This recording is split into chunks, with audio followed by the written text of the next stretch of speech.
Love your neighbor as yourself. Higugmaa ang imong silingan. Ingon, o sama sa imong kaugalingon. Ang uban na termino ani, higugmaa ang imong isig katao. Sama sa imong kaugalingon. Tanawa. Ang 10 commandments, gisum up kini ni Jesus Christ ngadto sa duha kakasuguan. Love your God with all your heart, with all your soul, with all your mind, with all your strength.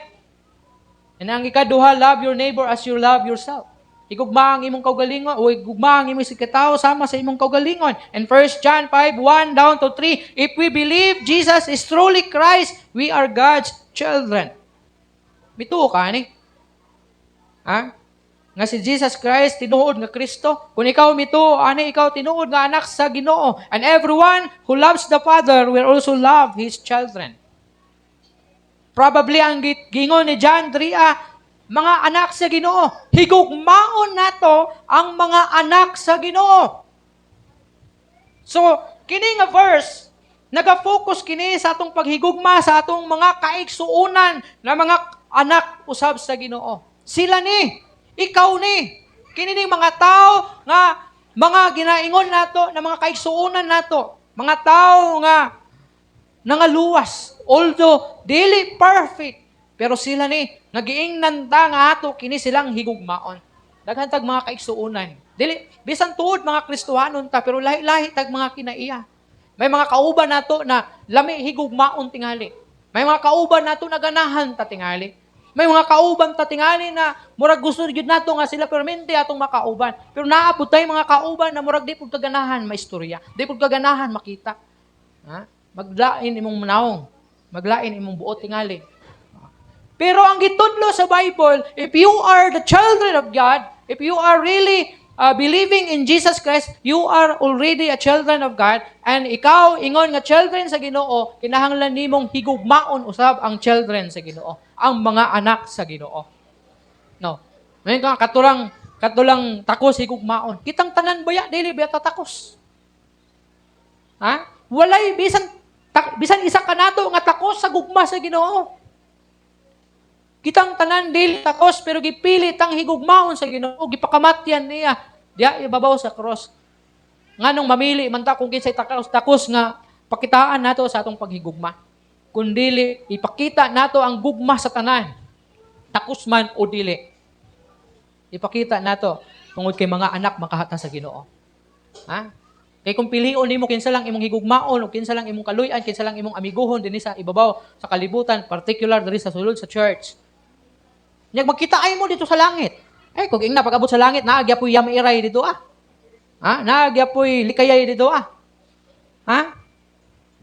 And ang 1 John 4:7 nag-ingon, dear friends, let us continue to love one another, for love comes from God. Anyone who loves is a child of God and knows God. Bot pasabot ani. Kini nga bersikulo sa akong pagsabot niini, wala lang nagahisgot sa mga tao nga mga Kristohanon o mga anak sa Ginoo apan ang tanan para ni sa tanan. Ingon niya, dear friends, mga minahal kong kahigalaan, let us continue to love one another. Padayon kita nga maghinigugmaay sa usag-usa, for love comes from God. Ngano magpadayon to sa paghigugma sa usag-usa tungod kay ang gugma nagikan sa Ginoo. Anyone who loves is a child of God and knows God. But pasabot, kung nahigugma ka, tinuod ka nga nakaila sa Ginoo. Kung nahigugma ka, tinuod ka nga anak sa Ginoo. Ha? So dunay basihan. Kung nahigugma ka, niining mga tawhana, nagpamatuod na ikaw anak sa Ginoo, nakaila sa Ginoo. How about kung wala ka nahigugma? Kay dili ka gusto, kay nakikalagot. Musong balik sa imo. Nga di ay, basin mahimong questionably ang imuhang pagkakristohanon kung tinuod pa jud kang anak sa Ginoo kay nganong nganong pipila lang man, nganong pinili man ang imong gihigugma. Especially para sa mga dili magtotoo. Kinahanglan atong ipakita ang atong gugma niining mga tawhana. Sama song gingon kanina sa atuang illustration. It might be mga non-believers, unbelievers, mga silingan, mga kahigalaan, mga kaubanan simbahan nga dili tako sigugmaon, kinahanglan nimo silang higugmaon ug aron mahigugma kanila, kinahanglan mapuno ka sa gugma sa Ginoo. Kung pinili lang ang imong gugma ug ang imong higugmaon, pasabot wala ka napuno sa gugma sa Ginoo. Mo nang hinumduman nato, dapat tinguhaon natong mapuno sa gugma sa Ginoo para makaya natong ipaambit kini ngadto sa uban. God's heartbeat is for every mankind. Dili lang ni para nimo. Unsa daw?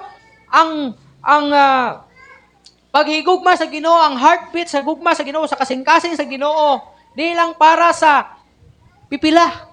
Dili lang para ni Juan, dili lang para ni Tarpulano, dili lang para ni Maria, dili lang ni bisan kinsa, kundi para sa tanan. Dili lang sa maayong tao, dili lang niadtong manggihatagon, dili lang niadtong mga maluluyon, dili lang niadtong mahigugmaon, kundi bisan sa mga dautan o makasasala, mga tao nga dili angayan higugmaon, apil sila nagihigugma sa Ginoo.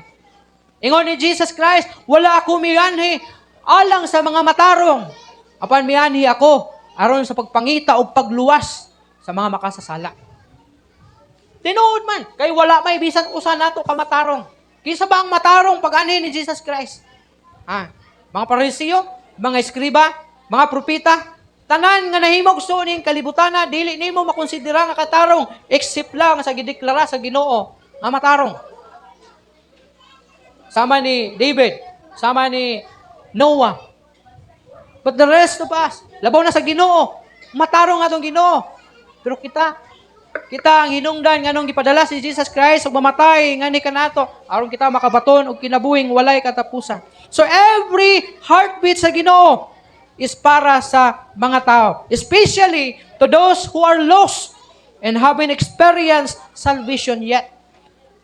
Apil na siguro diriya imong bana, imong partner, imong mama, imong papa, imong lolo, imong mga uyuan, mga iyaan, mga paryente, mga kahigalaan, mga kauban sa trabaho, mga schoolmates, nga wala pa makaila sa Ginoo. Apil sila nga gihigugma sa Ginoo. So walay reason para dili nimo sila higugmaon. So ipakita nimo ang imong paghigugma nga na kanila pinaagi sa pagpaila kang Hesukristo diha silang kinabuhi. Aron una pa man sila mutaliwan ining kalibutana, mahiadto sila sa dapit na gusto nimong adtuan, inig mutaliwan ka na ining kalibutana.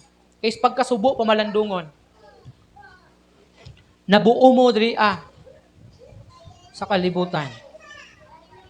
Pero pag abot dito sa langit, dili na mo kumplito.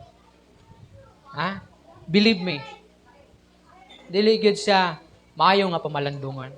And believe me, posible do na gyud anak nga mahitabo. Ano man? Sa ako pa lang nga bahin, may mga paryente ko nga wala kaila kang Hesukristo. Nga nangamatay na karon. Akong lula, Kristohanon. Akong lulo, sa samama nga side ni siya. Ang akong lula, grabe ka, faithful sa Ginoo. Namatay nga, faithful sa Ginoo. Akong lulo, nga iyahang bana, warrior sa panahon sa Hapon, 1940s, mga inana. Isa sa mga warrior. Namatay nga, why Kristo yung kinabuhi. So do you think, na pag-abot dito sa langit, makita ay silang duha? Dili gid sila makita ay. Kay may langit ug may impyerno mo na kamatuoran. Mo nang ayaw sugot na ikaw buo mo diri ang family sa kalibutan, imong bana, imong partner, imong ikaw, imong mga anak, imong asawa, imong mama, imong papa, naa mo magkitaay, matag reunion, fellowship, magkalipay, kay daghan mo, kay kumpleto mo. Pero pag abot sa langit, kung dili na sila, mga lagad sa Ginoo, dili mo manangyaw para nila. Di mo makumplito pag abot dito sa langit. Ito bitong kanta bitaw nga, kadungog na mo ana, nga ang isa pagabiyaan, ang isa kuhaon. Katong mubo na lang ang panahon ba?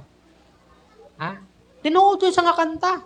Ang isa kuhaon, ang isa biyaan. Kano sa may tabo? Panahon sa rapture. Ang isa kuhaon, pinaagi sa rapture, ang isa mabiyaan. May apel sa great tribulation. O unya, kung napukan sa dito, mahisugba yung kalag, mahisugba yung kalag dito sa kalayong walay pagkapalo. So walay panagtiayon dito sa langit. Di mo magkita sa imong bana, di mo magkita sa imong asawa, imong mga anak, imong mama, imong papa.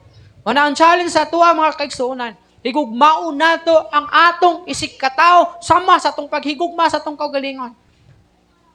sa mga tao nga dili magtotoo. It might be sakop ni sa imong pamilya. Ipakita ang imong paghigugma kanila pinaagi sa pagsangyaw sa pulong ngadto kanila. Og hunungon na nato og hununga ang mga negatibo against sa imong isikataw para unya mapuno ka sa gugma sa Ginoo. Loving God or loving your neighbor as yourself mean that in the same way we love, take care of ourselves, and concern about our own interest. So we should also love, take care, and concern for the interest of others. Di bitaw sa pagigugma sa imong kaugalingon, kaya naman tayo ginatawag bitaw nga love your own. Naaman na siya. Atong giunaw-na, atong kaugalingon, ginaatiman nato atong kaugalingon. Dapat inahanap po itong himuon sa uban. Sama sa pag-care nato sa atong kaugalingon, mag-care po sa uban. Kaya mo man ang kahulugan, love your neighbor as you love yourself. Kana kung gidaog-daog nimo imong kaugalingon, na kay reason para daog-daogon nimo imong silingan, o ang imong sikataw.